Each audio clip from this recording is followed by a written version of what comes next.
सीधे तौर पर देश बचाने वालों और देश बेचने वालों के बीच में है। आप तय कर लीजिए कि आप किसके साथ खड़े हैं। बोलिए, बचाने वाले के साथ है कि बेचने वाले के साथ है? ये लड़ाई किसानों और बेईमानों के बीच है। ये लड़ाई हेलीकॉप्टर और ट्रैक्टर के बीच में है। ये लड़ाई आप सीधे तौर पे समझ लीजिए कि एक तरफ वो लोग हैं जो 1947 में हमको आजादी मिली है, जो संविधान ने जो हमको अधिकार दिया है, उस संविधान को बचाने वाले लोग हैं। दूसरे लोग वो हैं जो अंबानी और अदानी के दरवाजे पे आज सरबानी करने के लिए तैयार है।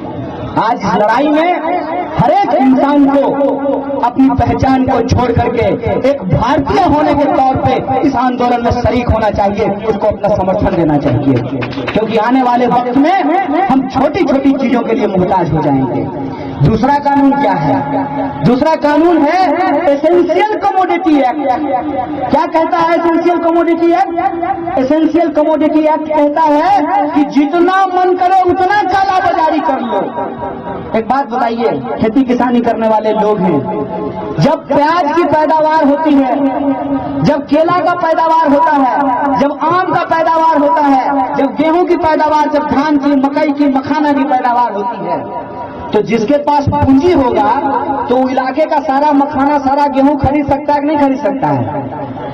तो पहले कानून ये था कि एक लिमिट के बाद आप किसी भी आवश्यक वस्तु का भंडारण नहीं कर सकते हैं। अगर आप भंडारण कीजिएगा तो दरोगा को जो पावर है तो जाकर के उसके ऊपर छापा मार सकता है। इसीलिए आप सुनते होंगे जब प्याज 80 रुपए किलो हो जाता था तो प्याज के गोदाम पे छापा पड़ता था, पड़ता तक नहीं पड़ता था, और फिर प्याज का दाम घट करके 40 से 20 रुपए पहुंच जाता था। आज के डेट में इन्होंने काला बाजारी को कानूनी अमली जामा पहना दिया है। ये पूरा का पूरा लड़ाई, इसीलिए मैं कहता हूं कि सिर्फ किसान की लड़ाई नहीं है, ये इस देश के आम और आवाम की थाली में रोटी, नमक, प्याज, दाल रहेगा कि नहीं रहेगा, ये उसकी लड़ाई है। इस बात को हमको समझना चाहिए। इसीलिए इस लड़ाई को सिर्फ फार्मर के तौर पे नहीं बल्कि इस देश में सिटीजन के तौर पे, कंज्यूमर के तौर पे हम लोगों को लड़ना पड़ेगा। बोलिए, इसके लिए आप तैयार हैं कि नहीं है? अगर आप तैयार हैं तो मैं आपको एक भरोसा दिलाना चाहता हूं। ठेकेदारी का जो ये कानून ये लेकर के आए हैं, 3 कानून है, याद रखिएगा। एक, मंडी समाप्त करने का कानून। दूसरा, किसानों के खेत को ठेका प्रथा पे देने का कानून। और तीसरा, जो आवश्यक वस्तु है उसके काला बाजारी को बचाने का ये 3 कानून है। तो ठेकेदारी का जो कानून है उसके संबंध में मैं एक बात बोल करके अपनी बात को खत्म करूंगा। ये बिहार की धरती है और इस बिहार की धरती पर जब महात्मा गांधी आए थे नील की खेती का विरोध करने के लिए, तो नील की खेती का विरोध किसान क्यों कर रहे थे? किसान नील की खेती का विरोध इसलिए कर रहे थे कि अंग्रेज ही नील खरीदते थे।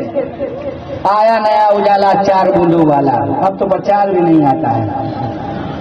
नील की खेती में जो नील पैदा होता था उसको अंग्रेज खरीदते थे। अब आप मुझे बताइए कि हम अपने खेत में नील उगा लिए हैं और अंग्रेज अफसर कहेगा कि हम तुमको 1 रुपया देंगे, तो हम उस नील का क्या करेंगे? नील खा सकते हैं क्या?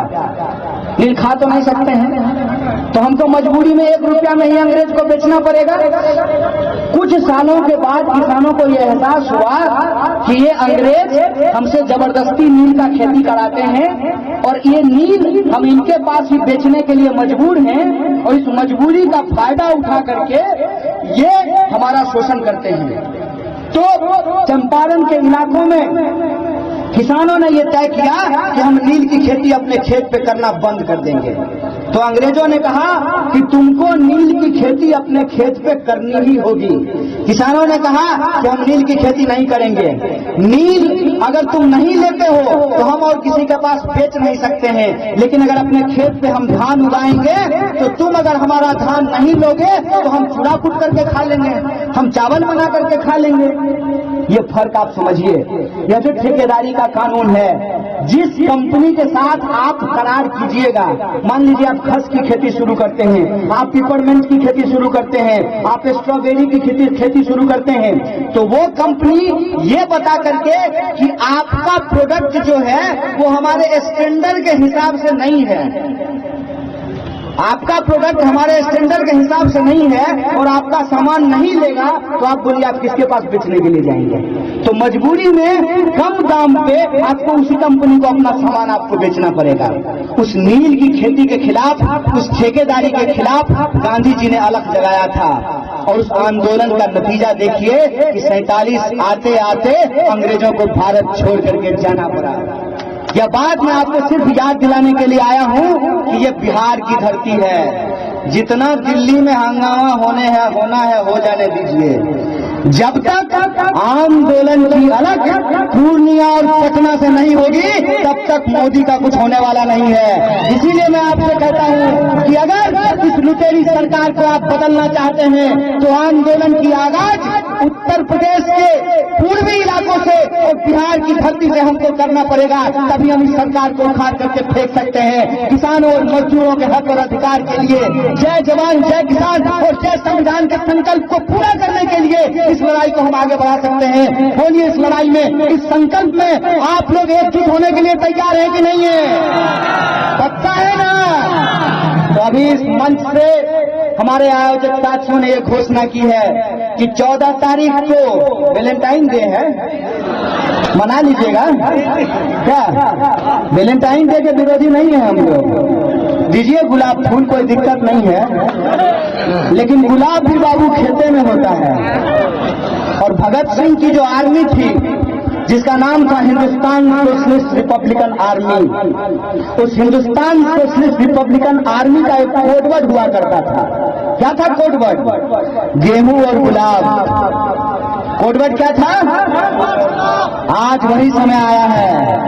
14 तारीख को गुलाब दीजिए, लेकिन गेहूं बचाने के लिए पुलवामा शहीदों के याद में कैंडल मार्च निकालिए और 18 तारीख को जो किसानों का आह्वान है उस आह्वान के साथ खड़े होइए। मैं आपको यह बात कहना चाहता हूं कि सरकार का गरूर कितना भी क्यों ना हो, जब जनता सड़क पर उतरती है तो गरूर भी टूट करके गिरता है। इस सरकार का गरूर भी तोड़ेंगे और बिहार में, देश में किसानों और जवानों के संकल्प के साथ जय जवान जय किसान और जय संविधान के नारे के साथ इस लड़ाई को आगे बढ़ाएंगे। इन्हीं शब्दों के साथ आप तमाम आयोजकों